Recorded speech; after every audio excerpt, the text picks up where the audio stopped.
Here's how Jaycen Joshua uses the Waves NLS Buss plugin to add body and analog character to his drums. Let's hop right in and get to it. All right, so I'm here in FL Studio, but obviously it doesn't matter which DAW you're in.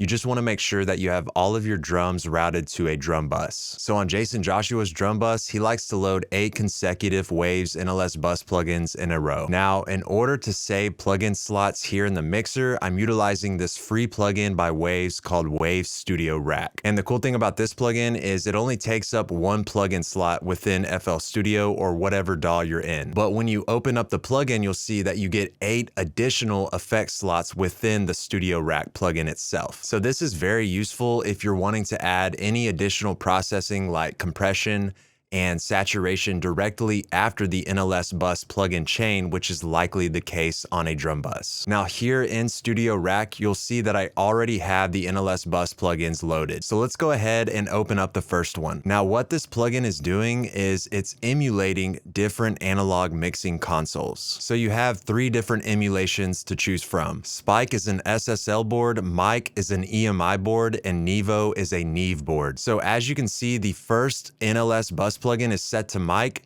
and something else to point out is that the drive knob is set to 0.5 dB to get a little extra harmonic distortion added into the signal. And this is only the case for the first plugin. You're gonna leave the drive knob alone on the remaining 7 plugins. Also on the first plugin, you'll notice that the noise button is disengaged, but on the remaining 7 plugins, he has it turned on. So if we come over here to the second NLS Buss plugin, it's set to spike and everything else is left alone. And like I said, the noise button is turned on. The third plugin is set to mic. The fourth plugin is also set to mic. The fifth plugin is set to mic. The sixth plugin is set to spike. The seventh plugin is set to Nevo. Now on this one, he does dial back the trim knob by 2 decibels. And this is just for proper gain staging because you will get some added level whenever you start to stack these plugins up on top of each other. So you just want to make sure to bring that volume back down. And finally, the 8th plugin is set to mic. Now, one more thing to mention is that directly after the 8 NLS Buss plugins, I do have this panning plugin loaded.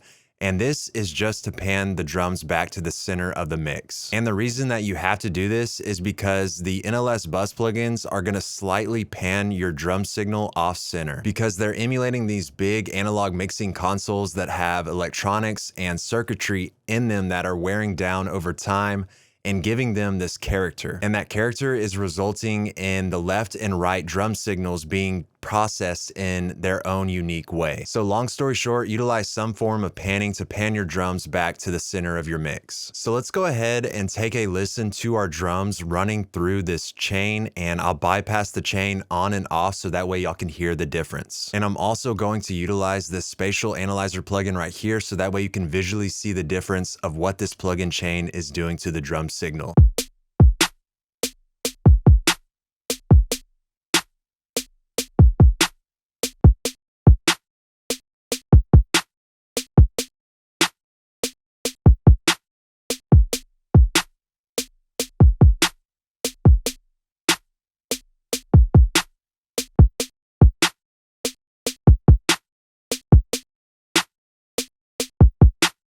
Okay, so as you saw and hopefully heard as well, the drums just had a little more body and width to them when the plugin chain was engaged. And you could literally see it visually with the spatial analyzer plugin. As soon as we turned the plugin chain off, the drums just became this skinny line coming up the middle. Now, this plugin chain isn't meant to change your drums in a massive and drastic way. It's a method to add some subtle analog feel to the drums. When you listen closely, you're gonna hear the drums take that step forward in the mix without raising their peak level or their volume level, right? You're not just grabbing the volume fader and turning the drums up. And to me, it's especially noticeable on the kick drum. It just gives the low end a touch of analog feel to it. Let's take another listen, pay attention to the spatial analyzer and notice that body that is created when the plugin chain is turned on.